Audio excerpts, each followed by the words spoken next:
Lumabas ang balita tungkol sa 37 puntos na naitala ni Carl Tamayo sa KBL, ngunit ngayon, tampok naman ang kanyang longtime teammate na si Kevin Kiambao sa isang malaking media company sa Korea, ang KBS News, isa sa pinakamalaking network sa bansa.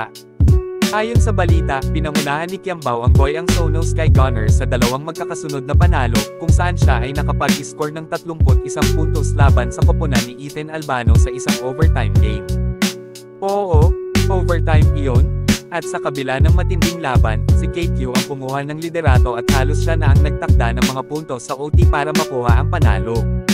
Hindi biro ang ganitong klaseng tiwala at confidence, dahil bukod sa pagiging crucial ng mga pagkakataon, maaring masisi kung magkamali. Pero, salamat sa tiwala ng kanyang coach, na nakikita ang potensyal ni KQ, tulad ng mga pagkakataong naging stellar siya noong nasa DLSU pa. Ayon pa sa KBS, ang bagong bituin na si Kiambao ay patuloy na umaangat, at ginagawa ang lahat ng kailangan sa laro.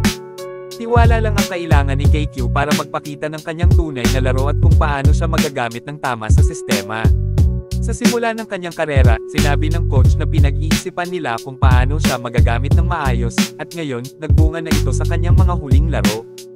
Hindi lamang sa KBS, kundi pati na rin sa iba pang mga sports websites at networks, na lamang ang patuloy na pag-usbong ni Kiambao. Ayon sa isang interview sa Basket Korea, sinabi ni KQ na ang KBL ang pinakamagandang liga upang ipakita ang kanyang mga talento at skills. Ang mahalaga dito ay hindi lang ang sikat ng liga, kundi ang kanyang personal na pag-unlad bilang isang manlalaro. Kaya't kahit sa mga ligang labas, kitang-kita kay Kiambao na naghanap siya ng tamang pagkakataon upang maglaro at mag-improve. Pinili niyang maglaro sa KBL dahil dito siya kailangan at magagamit ng team. Tulad ni Carl Tamayo, hindi sila nagkamali sa desisyon nilang maglaro sa Korea. Dahil dito, tinawag na hero ng Daily Sports Korea si Kiambao dahil sa kanyang pagsalba at pagbawi ng 17 puntos na kalamangan ng DB upang makuha nila ang panalo. Salamat sa Korean media na napapansin ang ating mga kababayan at ang kanilang mga talento na tumutulong sa pagpapasigla ng liga sa Korea. Sana, balang araw, makikita din natin ang ating mga manlalaro mula sa ibang bansa na maglaro sa mga liga sa Pilipinas.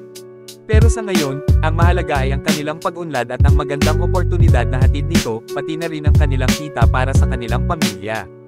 Kitang-kita na ang mga pagbubunga ng sipag ni Kiambao, at umaasa tayo na magagamit din niya ito sa ating national team. Bagamat ibang level ng competition ang international, malaki ang epekto ng mga players na nabibigyan ng mas maraming playing time sa ibang bansa tulad nila KQ, Tamayo, at iba pa. Ang mahalaga ay bahagi sila ng ating national team program at nagsisilbing inspirasyon sa mga darating pang manlalaro.